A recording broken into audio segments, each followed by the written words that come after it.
Bada bing, bada boom. Here we are. Welcome back. Let me grab a jumper. Sorry about that. I think summer might already be over. It's getting cold again. What's this? Singletown Bachelor says. No, not rad. You got canned? Oh man. I don't know. Has he got a backup channel or anything like that? I hope he sorts something out because he's a good content creator, full of wisdom and experience.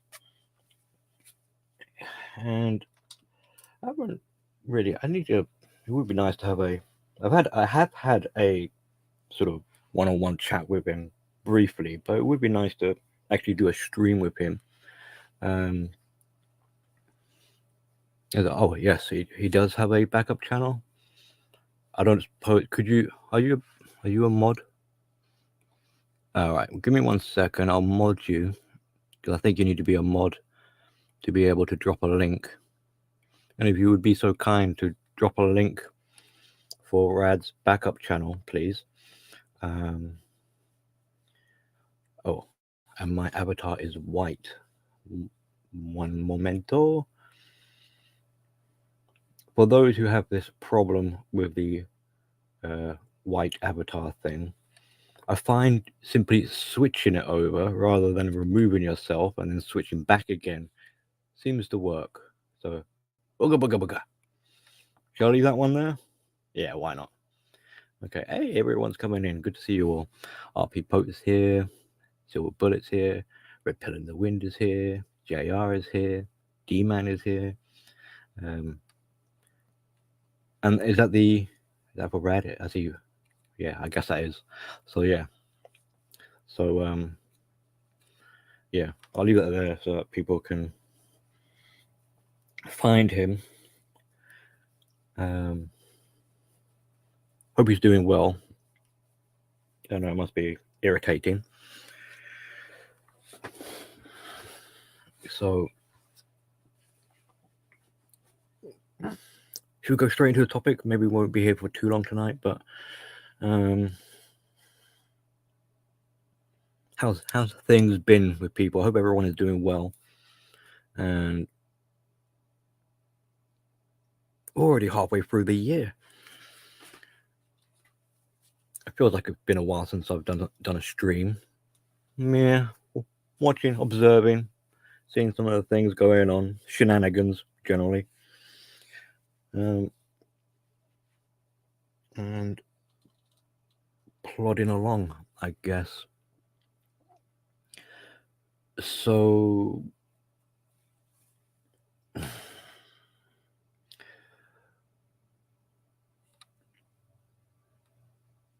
yeah, it's almost half the year. Yeah, you're gonna have to start thinking about Christmas. And in terms of school years, over here in the UK, like in 1 week's time, my kid will be on half-term break, holiday for a week yet again. Always having holidays, and she will be having that second half of the term, well, the last term of her school year. So a bit of a milestone for her. And then the summer holiday, a 6-week stretch. So got to get a bit of organization and planning. Make the most of it. Don't squander your time. Time is precious. You don't get it back, and all that sort of stuff. You know it. But you need to have it reminded or something. And yeah, and in some cases you do need to be pretty well prepared because of like waiting times. For instance, to get a passport here, you have to wait 10 weeks. So if I were to plan to do a little flying around, I better get a passport organized. It's been a long time since I've been on a plane. I'm not too fond of it. I don't know. Do any of you get that kind of the change when you're going up is all right, but descending, my ears, the change in pressure, it gives me a massive earache. So, oh, yeah, I was putting the fear in me as well. I did not like last year's winter. It was the worst. Normally, I enjoy winter. Well, I will not enjoy it, but I'm not bothered by it too much. You know, there'll be years I remember where the snow will be just below your knee. You're trudging along through the wintry landscape. This year there wasn't much snow, but I don't know, it got to the bones. So I did not enjoy. I mean, I was using a lot of candles to try and keep warm because I was reluctant to have my central heating on. Although, if you've been following the news, particularly like if you've been following UK, I'm sure a lot of people don't particularly care about what happens in the UK, but a lot of stuff is happening over here. It's a bit of a mixed bag. They're trying to implement a lot of changes, but it's beginning to rile people up, and you can kind of feel the pushback. And so we're hearing things like energy bills are going to come down, the cost of the inflation of food is going to come down. Are these wishy-washy promises? Are these false hopes? Who knows? Is it just for a short period and then it's going to skyrocket even further? There are strikes going on, and the ULEZ, the plague of cars, is a constant issue. So, well, time will tell. I try not to get too worked up about it because obviously there's only so much you can really do. Who haven't I said hi to? I think I've said hi to everyone here. Ah, I'm not the only one. Yes, silver bullet. Yeah, it gets you every time coming down. Air pressure sucks. Yeah, I hear that if you chew bubble gum or just chewing in general, that can kind of help. I don't know.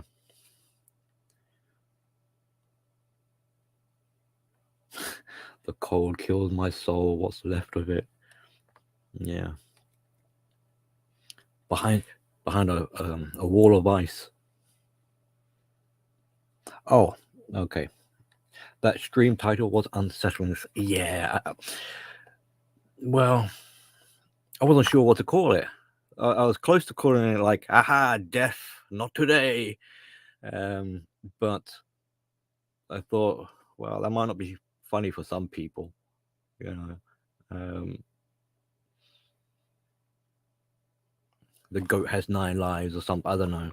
But yeah, I had a close call. We'll get to that. We'll get to that. Obviously, I'm still here, and I'm okay. I'm sure that you'll be happy. Happy. I know that word upsets some people now. I don't realize the word happy could be a trigger word. Who'd have funked it, huh? But yeah, some of you will be happy to know I'm okay. And for a whole bunch of other people, they'll be probably disappointed. Which kind of says a lot. I mean, they're like, darn, he's still alive. Damn it, I hope he died. Bastards. Anyway. But they should be, they're happy they can still scorn me. So not today, Grim Reaper. I live on.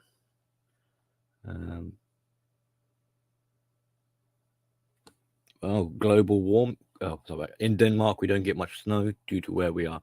So global warming, apparently it's going to increase by 1.5 degrees within the next 5 years. Who cares? I don't know. It's like you get people in tropics, right? They don't really give a care monkeys how hot it is, really. they're kind of used to it. I mean, humans are pretty good at acclimatizing, adjusting to their surroundings. We don't like rapid change, but we're pretty good at adapting. So I'm sure we'll be, as a species, as a planet, we'll all be fine. It's just a bunch of big babies moaning about getting a bit warm. Reviving Real News is here. Good evening, sir. Good to see you here. Thank you for joining us. Yeah, and yeah, again, so thank you everyone for coming here. Okay, so I don't know if there's any other particular dramas that need to be talked about, addressed. Probably not. At the end of the day, what does it really matter? It's drama. But saying that, here I am gonna inject a little drama to my channel, because I think sometimes my topics are a bit mundane or boring or something like that. And that's not to reflect on my audience here, of course not. And I'm sure my voice jumped a little semi-octave there. And I'm sure, anyway, I'm sure many of you have had close calls, in your life, and probably some you're unaware of. That's the thing, because how are you to know that you are that close to death? Maybe a car was going to hit you, but it didn't happen, and you're none the wiser. So you can't really tally up close call experiences. But I know as soon as someone starts talking about, I nearly died or something like that, suddenly now, people want to kind of share their stories. That's fine. It's by the by.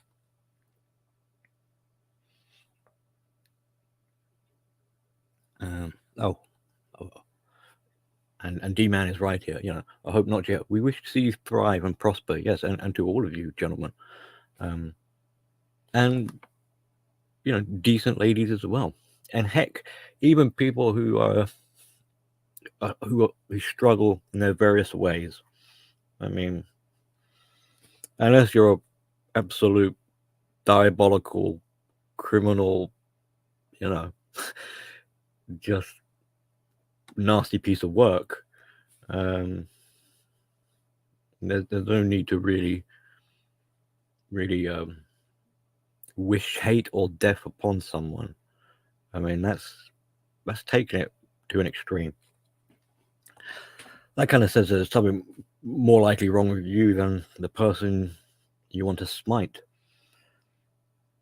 And obviously it's not good to have that kind of negativity and eat that sort of monstrous evilness stuff twirling around and consuming your soul. It's almost like opening up a demonic portal in where your heart is.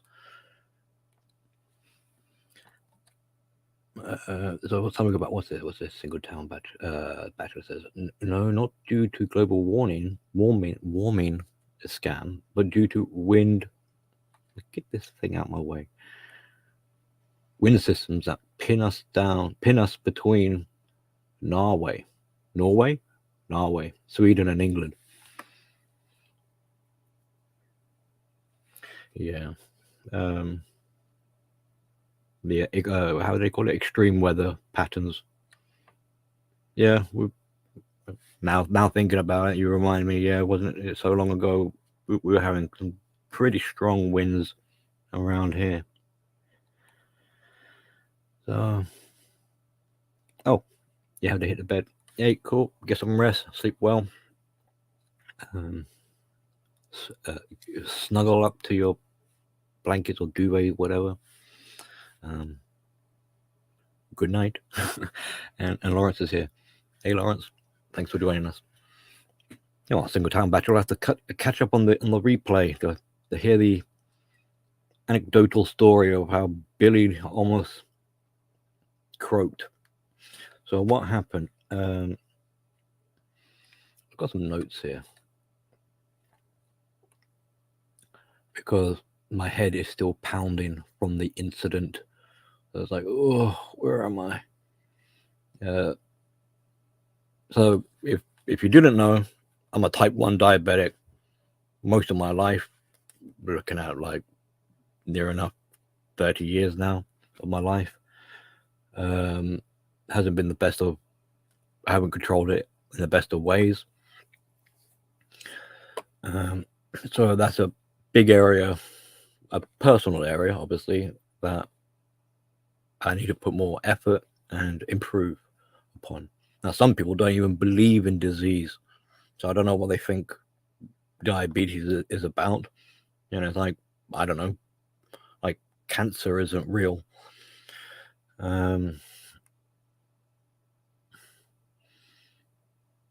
And so, as a diabetic, I have trouble regulating I can't simply, my pancreas doesn't work, so I have no ability to control my sugar levels. My body hasn't got the ability to do that. So I have to take insulin injections and watch what I eat. And what ended up happening is what we call a hypo, short for hypoglycemia, a low blood sugar. I was running out of fuel in my body. So you think of sugar as fuel. You know, you burn the sugar, you get the energy. So if you've got no sugar, you've got no energy. So I was weak as a kitten. And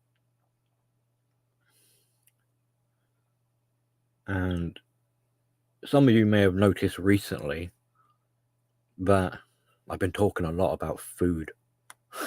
In the effort of improving my sugar control, I've been doing more injections, doing more blood tests.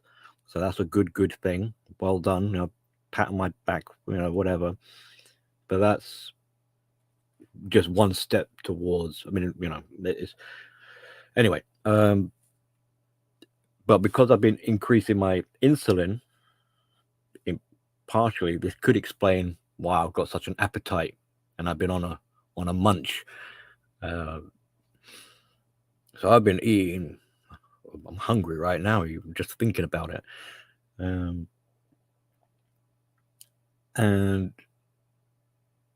sort of, you might think of it kind of like frustratingly, but obviously as you're eating, that's kind of putting your sugar levels back up. So although I'm trying to get on top of my control, I'm in a stage or phase of turbulence. I'm adjusting. So the increase in insulin is making me feel better overall because my sugar levels are coming down. But to stop it from dropping, it's giving me the hunger, and so it's going back up. So I need to, it needs to like peter out and equalize, or an equilibrium needs to be established, and that'll take, you know, a little bit of time. It's part of the process, basically. So what ended up happening, it was probably like the day before that happened. So Saturday evening, I took my kid for a little bit of Mickey D's. Oh, I see a little question here. 3 times a day? Generally about 2 times a day. So I take an insulin called Tresiba, which is a pretty. I quite like that insulin, quite a bit, quite a lot, and that's my like background insulin that ticks me over. Sometimes I can get away with just that one injection for the whole day. It depends if I'm eating or not. And if I am eating, then I'll take a Rami, not Rami, that's my pill. I take a Nova Rapid. That's a fast-acting insulin. So, yeah, so there's going to be a little bit of this basically going to be a diabetic talk stream. So on the Saturday, we went and got Mickey D's. Junk food, pretty high sugar intake. And so when I woke up on Sunday, my sugar was already pretty sky high. And I'm not a stranger to high blood sugars, and equally, I'm not a stranger to having hypos. So I don't know how. Like, I must have had thousands of hypos in my time, and pretty well experienced. I know this. I got my signals or whatever, my clues. You know, some of you may have noticed, caught me on GM stream, where on the panel, I ended up having a hypo, and probably out of character, shall we say. So that's one of the signs of me having a hypo.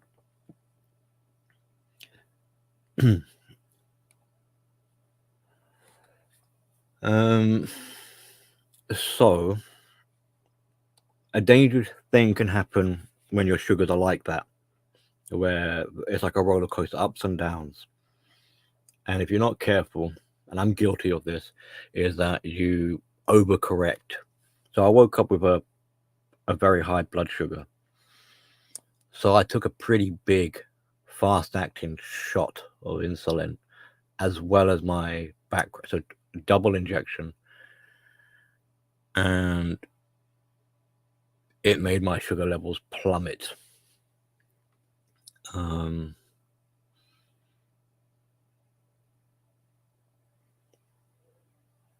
So the chain of, well, not chain of events, but so what I remember happening was I started to get my red flags of hypo coming, right? And generally my go-to is a jar of sugar and just tuck in like a wasp or something. I just eat the sugar. So I'm in the kitchen. My daughter's sitting. We're both sitting at the table. I'm kind of like she's out on one end of the table and I'm on the 90-degree angle, so we're sort of sitting perpendicular to each other. She's on the laptop and I'm tucking into this jar of sugar, and she knows the word hypo, and she's seen me have hypos before. Sometimes she's actually come along and helped me out. She'll get the jar of sugar for me. So this wasn't at that moment in time. It wasn't something that was out of the ordinary, as such. And as I'm eating the sugar, I start getting the sweats. And to me, when I get the sweats, that's an indicator of like, this is a bad hypo. So complete body drenched. It's comical. It's almost like you just sprayed me down with a hose. My clothes are completely saturated. You can't get any more water or sweat into your forearm is sweating, the chest is sweating, it's like your fingernails are sweating, like every nook and cranny seems to be completely sweating. So that was beginning to happen, and I remember saying to my kid, this is a bad hypo. And I'd already consumed quite a bit of sugar at this point. And I suppose I was thinking, celery, it is what it is. Like we're addressing it now. We're now taking sugar in. It's just a waiting game, basically. Like, we'll get over it. No need to panic.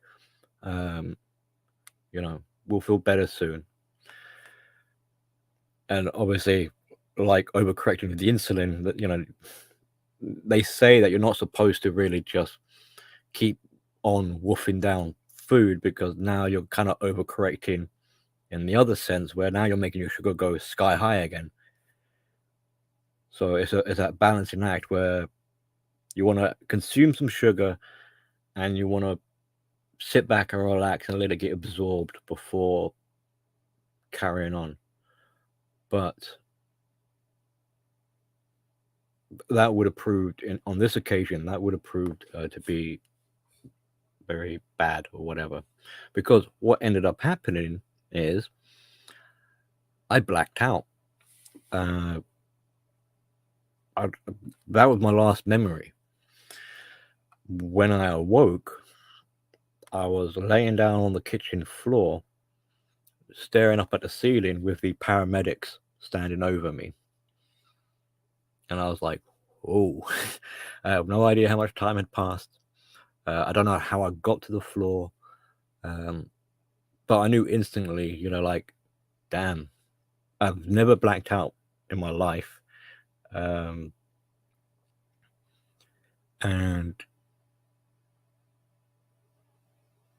I'm my body is sort of still, and I can just about move my head a little bit. And I notice I've got a cannula in my arm. And according to them, I was twitching, shaking, like maybe having a seizure type thing. So I'm guessing they were struggling to put my arm must have been flailing around or something, because there's a bit of blood on the floor, along the bicep and along my hand. So I guess they must have struggled to get the thing in. But they had pumped in some glucose, so that's the treatment. Basically, it's a direct glucose into the bloodstream. Why is this? Okay. So it's quite a quick recovery in a sense. It wasn't, just moments later, I was like, okay, I think I can get up now. And they're doing their observations, and I'm like asking what time is it and what happened. So they're filling in the gap, and they said,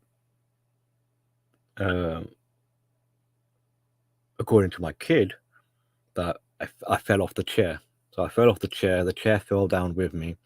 I landed on the floor. My head was pounding, so I don't know if I banged my head properly. And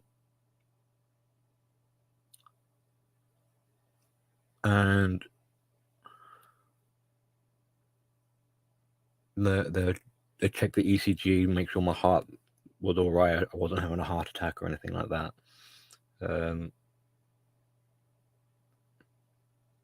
And they wanted me to eat something as soon as possible.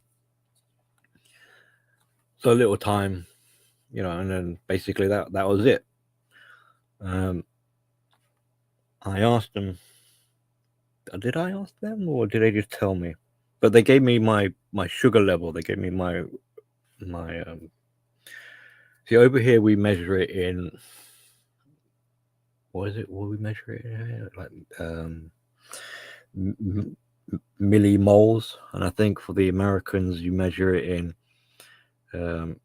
deciliter. So over here in the UK, a normal blood sugar range is between 4 and 8. Right?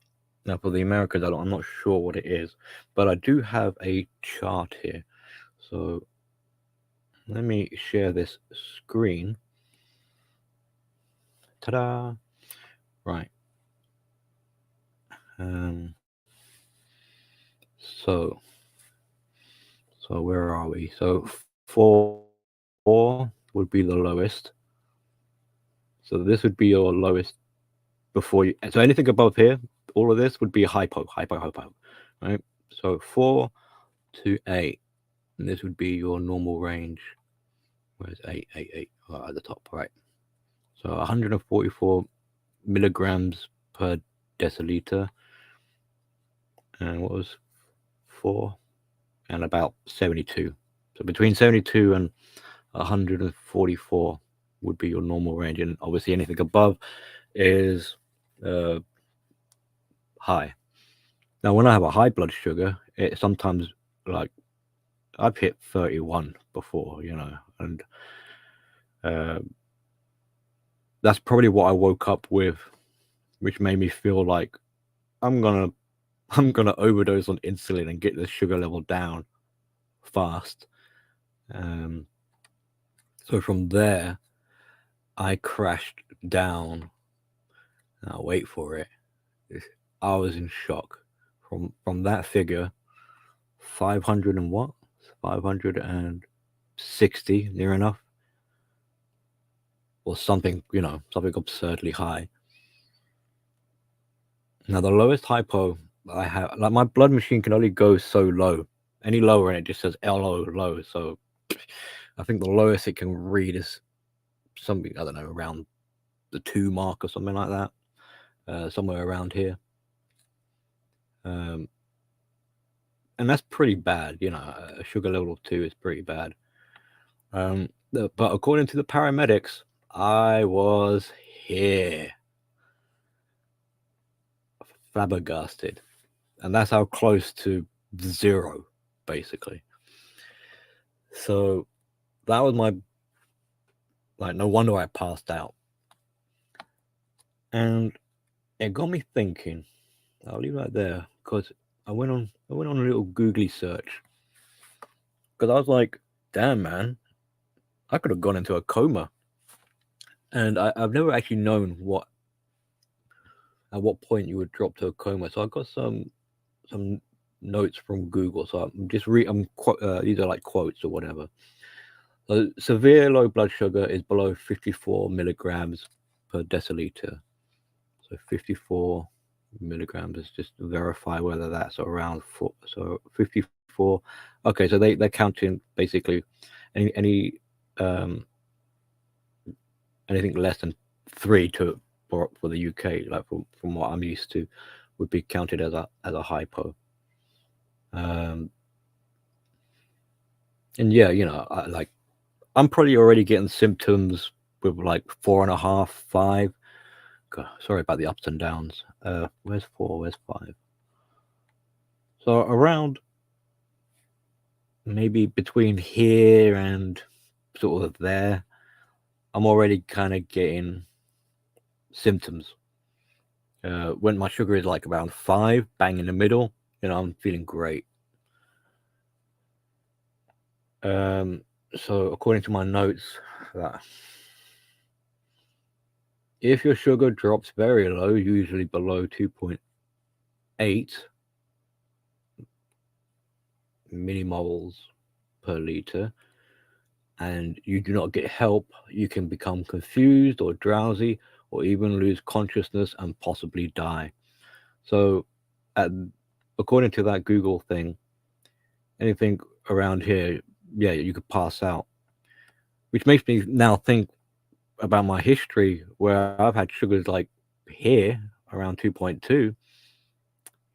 Theoretically, I could have passed out many times in my life. But with diabetes, there is your liver say if you're not addressing the situation, you do kind of like have a backup, in a sense that your liver will pump out glycon, I think, to try and save you.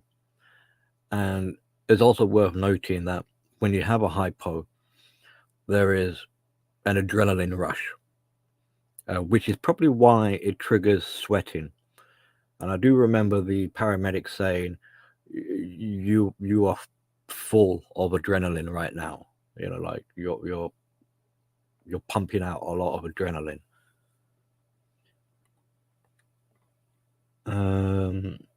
So coma can occur at glucose levels in the range of 2.3 and 2.7. So 2.3 and 2.7, apparently, a coma could occur with that kind of reading. Scary shit, pardon my language, if you tell me. It's kind of giving me a bit of a wake-up call, because it's like, whoa, that is, like I said before, I've had many hypos, and when your sugar drops, like it can drop. I'm not a stranger to sugar levels like that. So carrying on from the notes, with prompt treatment, a rapid recovery is possible. So yeah, however, without early treatment, it can be fatal or result in brain damage, because the brain is dependent on sugar as its fuel. So if you've got no sugar in your blood, your brain's got no sugar, your brain's got no fuel. Um, your brain cannot be without it, basically. So that's why it can result in brain damage. Thank goodness I've got 184 IQ points. Or is it just 4? I don't know. I'm terrible at maths. Um, but I obviously got a few to spare. So that's basically it. I had a close call, a bit of a scary one. Now, as for my daughter, it must have obviously been quite a scary thing for her. But she remained calm and she was brave in that sense. She was the first responder, as far as I'm concerned. She was the one that went to get help.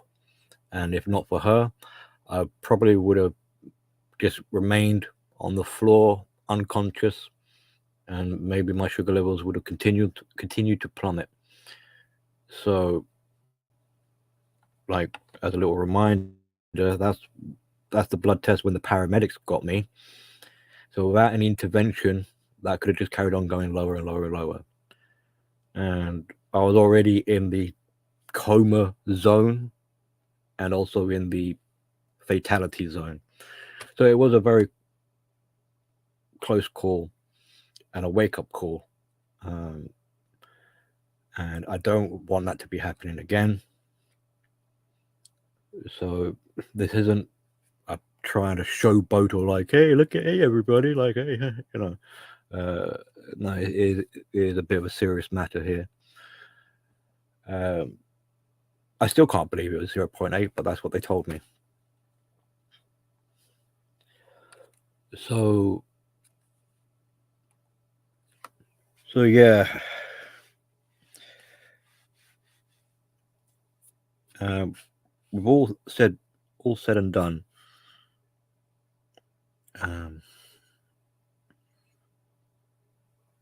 You know, like I can't help but think of it all from my kid's perspective.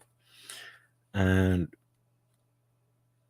it's nice to know, makes me feel happy, that she can rise to the occasion. And, you know, she knows kind of what to like get help sort of thing. So she's my hero. She saved me. I might not be here if not for her.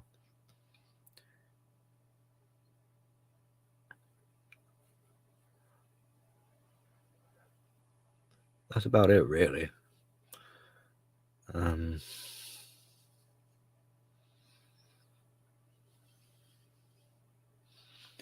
We'll see. Okay, what is I have heard those that suffer say to keep hard candies in your pocket. Yeah, and something in the car, and but this is the thing. Like, I had the warning signs, and there I was tucking into a jar of sugar, and I'd already consumed quite a bit. But regardless, like that injection I took must have been quite. So I can't quite remember how many units of insulin I took, but it must have been pretty big. Because despite the intake of sugar, my sugar levels were still dropping. It was dropping faster than I could absorb the sugar. So yeah, when I woke up on the floor, there was like sugar on the like you walk around, it's like crunching, kind of like what the hell's on, like the jar was rolled over underneath the table, the lid was somewhere else, and the spoon was wherever that disappeared to.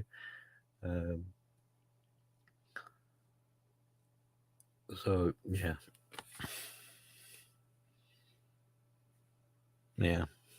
And I mean, that's one of what is one of my habits I will have to address, which is sometimes I'll get a little inclination that a hypo is coming. I mean, really, like if I've done an injection, I sort of should preemptive be like, if I don't do anything, like, this might make me have a hypo. Um, but I kind of put it off. I try to ignore it. It's a little bit like having a voice inside. It's your body speaking to you, and that's kind of like a meta esoterical thing for me to say, because, like, I don't know. I need to meet some other diabetics to see if they have that with them, where your body is always checking in with you, trying to give you a message of how are you feeling, how are you feeling. And I kind of get sick and tired of being asked this question. So if I'm feeling good, I'm just trying to enjoy the moment and not really address it, even though my body is saying, hey, it's getting a bit low now. Um, and maybe I'm getting a bit, what I might appear to outsiders as though I'm becoming drunk or excited. Most likely that's the adrenaline beginning to enter the bloodstream, and is another signal to be like, Billy, come on now, you should be getting some sugar. But instead, I'm in a way intoxicated from the adrenaline and the moment, and so I reluctantly, I'll put it off. Basically, I won't address it until I have to. I'll be like, well, okay, right. I feel like I'm going to fall over. I need to get some sugar. So it's a bit of a kind of reluctant way of dealing with a hypo. When I should be preemptively addressing it. I shouldn't really. If you had good control, you wouldn't even be anywhere near hypo, because you'd be eating. You'd be having carbohydrates, and that'd be slowly entering the bloodstream. So obviously, this challenge of control is more than just up and down of sugar. It's a consideration of the kind of foods I'm eating, the times of day I'm eating, the quantities. It is quite a lot to take on. I mean, the thing is, this ain't an excuse or a defense. I've been diabetic 30 years. I should be a pro at this. It just shows you that you can spend a lifetime and take things for granted. I mean, come on, like, when you're young, you're young, dumb, and full of what's that stuff. But your tolerances are a lot higher, and you neglect your self-care. So this is another reminder of self-care, that dreaded word or double word thing. Because as you get older, you become more sensitive, and you can't tolerate like these extremes as you once did. So it's something that, yeah. I mean, I'm in my middle age now, and obviously we're not getting any younger. So, and obviously I have a daughter to think about and to look after. But it's given me. It seems like a lot of people are having wake up calls recently. Maybe we're the old fuddy duddy club, but I guess I'm not exempt, and there are things I need to think about and plan out, and have a better routine, structure, discipline. And thank you for saying that, Silver Bullet. Yeah, it's kind of funny. Like, there she is in her own little world, most of the time. But when it counts, she's there. She is quite a compassionate little empath, shall we say. She even though she struggles herself with her own emotions and regulating them, and has a lot of pent up anger and frustrations inside her that stresses her out. But yeah, I really do. She deserves a reward or something.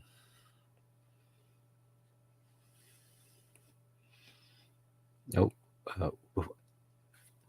Uh, um, I, I don't know. Uh, Credit goes to her. It's not really. I don't want to be like you can teach lessons all day long. It's whether or not the other person, the student, um, implements them, integrates them, runs with the ball, learns from it or whatever. So all credit to her. Uh, you know, and she deserves it. Um, oh, you, you guys are so kind. I don't deserve it. It is what it is, and this is just part of life. So although this is a topic that has used diabetes and my own personal recent experience, a near brush up with death, and I still can't quite because it's got that like, yeah, everyone says they had a close call. Like, yeah, you probably were fine. You're all right. But it's like, no, actually, seriously, like when I think about it, it's like, I could have been in a coma. Um, I and I don't know, like, if I did go into a coma, like, how long would you know, brain damage coma? Like, I could have woke up and been like slurring, like I can't speak anymore or something like that, or whatever. Who knows what kind of brain damage. And that's another point as well, actually. So every time you have a hypo, um, because you got a lack of fuel, your brain is being damaged by that. So if anyone is out there who's diabetic listening, take your hypo seriously, and don't be like me who tries to put it off and ignore it as if like.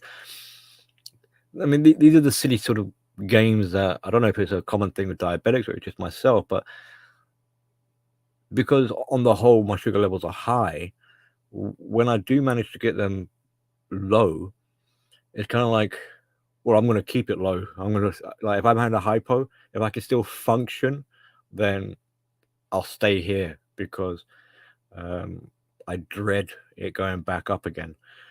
Um, but it's equally, I'm learning now that it's equally as bad.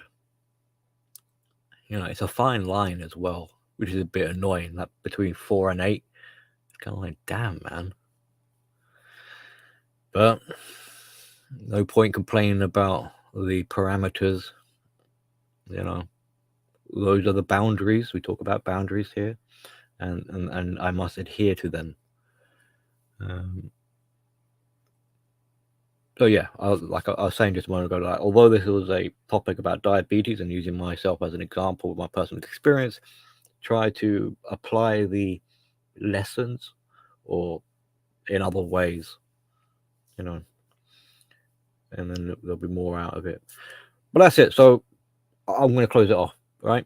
So thank you for coming along. I hope I didn't alarm anyone, panic over, and I live again or whatever.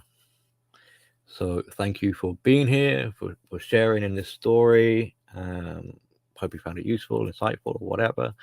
Take care of yourselves, and I mean that seriously. Take care of yourselves. So don't be complacent about this and neglectful and like, yeah, yada yada yada. Because it could out of the blue, right? I wasn't expecting it. Well, I mean, I wasn't expecting that to happen anyway. And dread I think of what would have happened if I did like like kaputs. What would that mean for my daughter? So for me personally, this is like a serious issue. I need to make sure I've got a will in place for her and things like that. And carers that can look after her should something happen to me. So get your stuff, gentlemen. Get your things together and ordered. And if you need to get checkups, do so. If you need to address your diet, do so. If you need to address your exercise, do so. And so that you can have a good life, So thank you for coming, and we'll end the stream in 3, 2, 1.